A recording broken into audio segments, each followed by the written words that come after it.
and I'll probably be just cheesing through the game because it's really not tough for me anymore. I used to find it pretty challenging, you know, pretty intimidating to deal with, but you know, once you beat it on Dante Must Die, it's just it's nothing. Also, cut there. I heard that. Granted, if you're a video editor, oh, Max Elixir, fantastic. If you're a video editor, you probably shouldn't point out your own cuts. But whatever, I suppose. So I think this is the last floor before the rest point. You'll notice, because not all dungeons have rest points even after this. But let's say a dungeon is 13, 14 floors. Let's say 13. And it's just a straight shot, no breaks dungeon. But the dungeon after that might have a rest point, but it'll be maybe 18 floors. But there might be a rest point at the 11th floor or something. So yeah, you'll notice rest points are usually earlier on in the dungeon than the previous dungeon's end. So no, we're not at the rest point yet. 10th floor.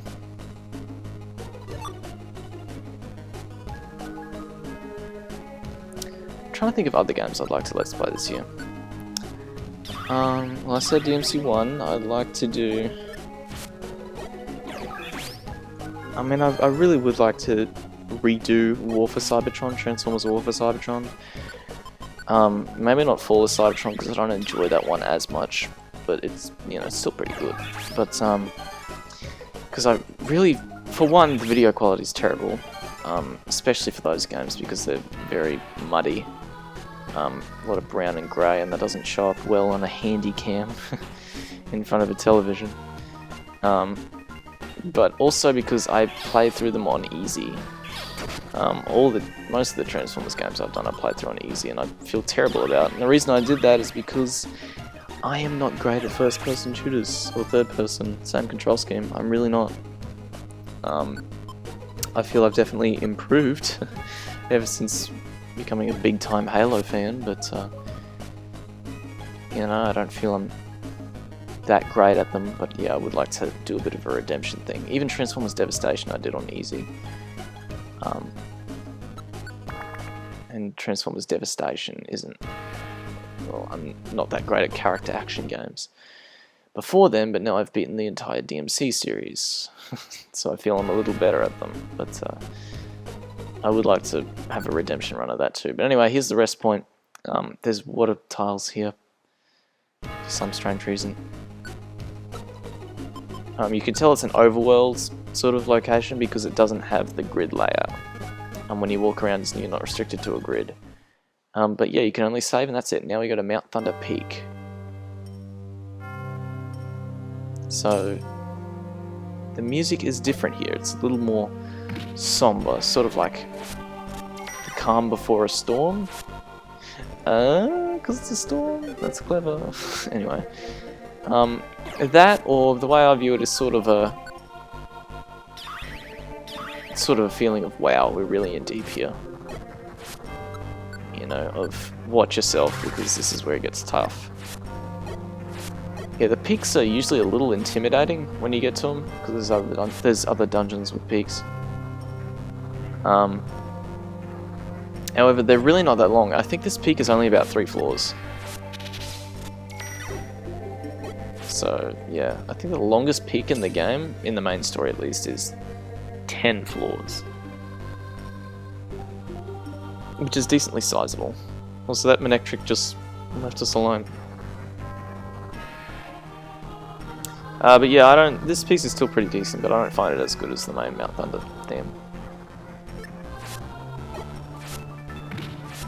That's actually a thing in Mystery Dungeon as a whole, I think. I can only think of one dungeon from the next game, and that's the final one. But the peak songs usually are a little more slower paced renditions of the main theme of the dungeon. That's the case for all of the dungeons in this game. Main game anyway, again, I don't know about the post game. It's the case for the final dungeon in the next game. So yeah, it's interesting. Another game I'd like to do for the channel would be Parasite Eve. I do like Parasite Eve, and I don't think I've done a single Square game on the channel at all. No, I haven't. I'm guessing I meant to throw that blast seed, but oops.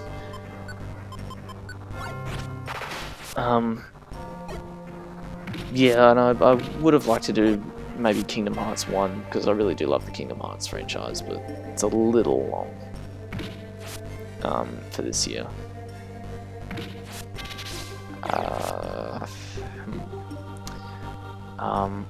Oh, and I'm definitely absolutely going to do Metroid 2 and Metroid Fusion by the end of the year. Because I do want to do all the classic Metroid, 2D Metroids. Prime 2, I don't know, and if I don't know about that, then Prime 3 is also, I don't know.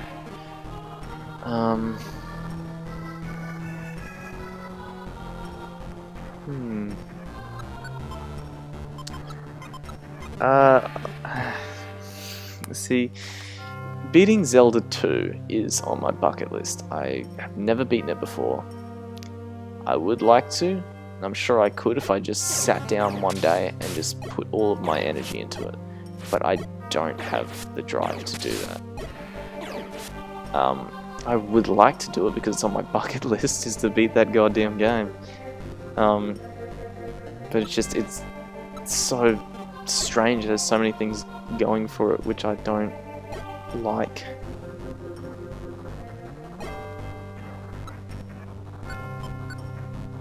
But yeah, I would like to. I haven't beaten it myself yet, so let's playing it. I would probably let's play my first playthrough, full playthrough, and I would probably do it with restore points or something. I guess, yeah. No, I don't have to. Well, because I didn't do that with Zelda 1. I just, I played the GameCube version, which was, no restore points, no hand holding, just the original release, and it was fine. But Zelda 1's difficult, but it's not as hard as Zelda 2. So yeah, I think I'll just pansy out and just... Also, I think I was just trying to heal up Trico there. But anyway, here we are at the peak. Yeah, it's 2 floors. The summit, I suppose. But yeah, if I let's play Zelda 2, it'll probably be on... Yeah, I guess Switch Online's a new way to do it, isn't it? Anyway, here's Zapdos. Not scared. You don't frighten me. Hey Zapdos, release Shiftry. We're a Pokemon rescue team. You must be determined to utter such words. Then you shall answer to my great and righteous fury. Alright, boss fight time. This is where we really get to see the power of not only buffs and debuffs, but of Attract. So what's my first move here?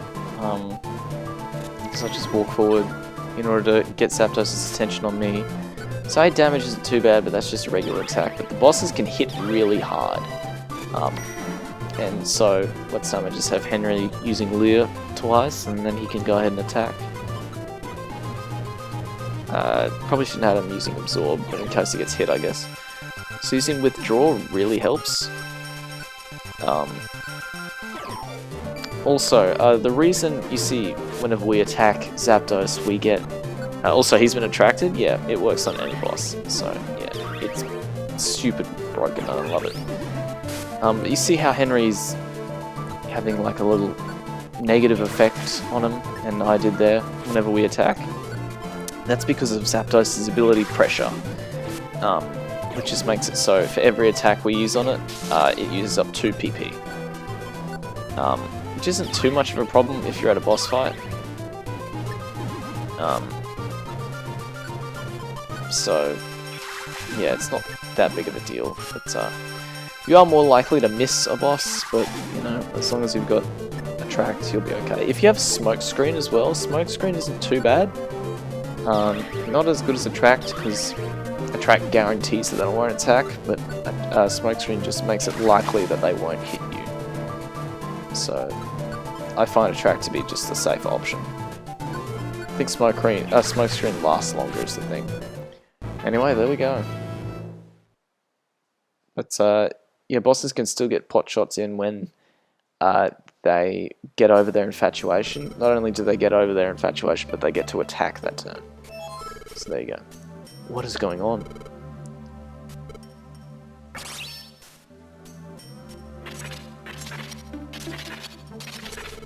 You want more? I'll take you on. Enough. That's enough fighting. I've calmed down. Take Shift Root back. You kids, you've impressed me. But things won't be easy next time. I'll go all out next time, so you best be prepared. Until then, you better hone your skills.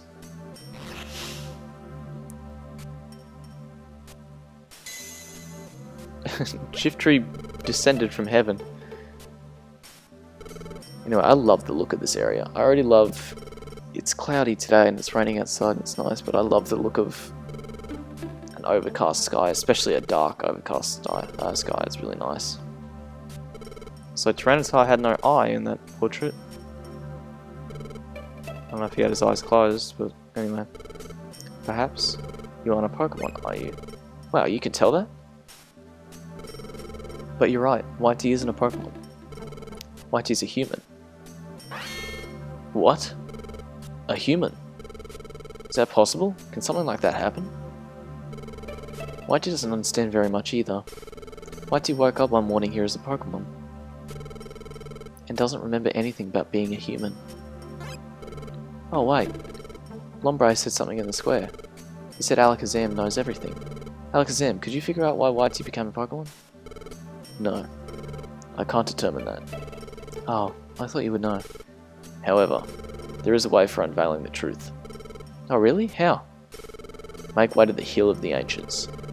There you will find a Pokemon that stares into the sun all day. A Pokemon who is said to see into the future. Xatu is his name. He should shed light on your puzzling friend. Okay, we should go see Xatu. Whitey, let's go. Off to the Hill of the Ancients. We can't waste any time. Tifra, you too. Let's hurry back. Yeah. I guess we should. Whitey, don't just stand there. Let's go home.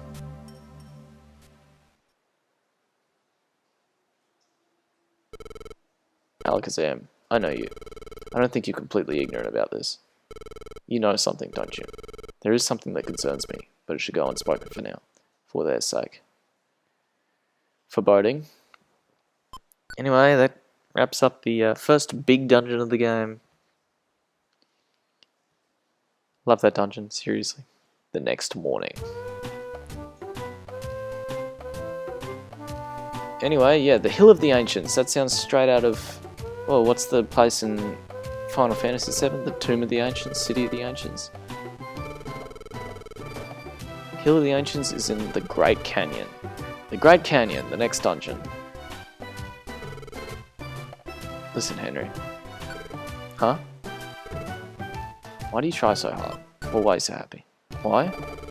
What, you need to ask? It's not for you. You said it.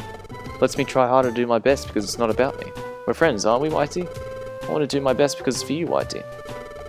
So that's what this is about. Very, very friendship happy.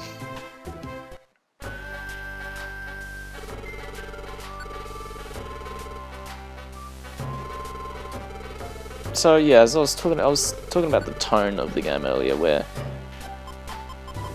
you know the serious moments they're very nice when they come, because you know it's a bit of a change from all the not happy-go-lucky, but a little more upbeat stuff. And you know it really makes you pay attention because it's such a tonal change. Like you know when Charizard started talking to Alakazam there and saying, "Alakazam, I know you. You're not completely ignorant about this," stuff like that. You know, it's stuff like that that I appreciate because tonal changes are very off-putting, and that's, you know, it works to the game's advantage. And later on, the lightheartedness will sort of be subdued and more of be like a acceptance sort of feeling. Sort of like a smiling through the tears sort of feeling, if that's the closest analogy I can give. Anyway, so see Wigglytuff there? No, you don't. Wigglytuff may as well not be in this game, as far as I'm concerned. You know, if you buy friend areas, cool. But I don't. I don't find the need for friends at all. Not until the post game, at least. Because in the main game, they're just dead weight. No Pokemon's going to be as good as your partner or yourself, especially. So anyway, off to Great Canyon. Another fantastic theme. This song is great. This is the Great Canyon. The peak is called the Hill of the Ancients. This part of the song is fantastic. I'll let you listen.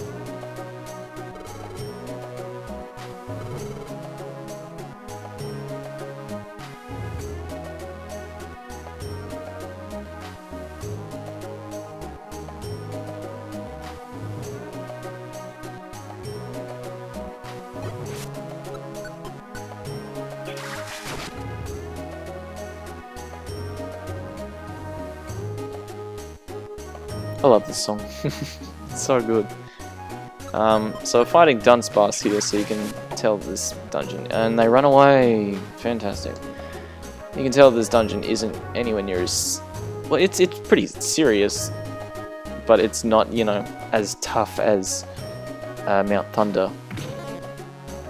Because Mount Thunder is has a peak section, for example. This dungeon doesn't. In fact, I really appreciate it when the game does this, and I wish it would do it more often, is it tells you how many floors there are in the dungeon, so it helps you know where to, or, you know, how to prepare. Or, you know, how to hold out on your PP long enough to get to a certain point, or use a max elixir at the halfway point, because there's nothing worse than using a max elixir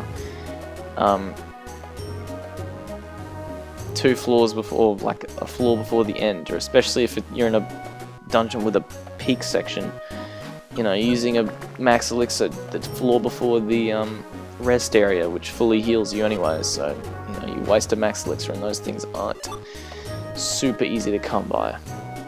I mean, granted, they are, you can find them in dungeons, you can buy them in the shop sometimes, but still, you know, don't waste them if you don't need to, because you can't hold a million of them in the dungeon, and you won't find many in the dungeon. So yeah. Yawn takes 3 turns to come into effect in this game. Whatever, I just let that Dunsparce go. But yeah, this theme is fantastic. See, it kind of disappoints me with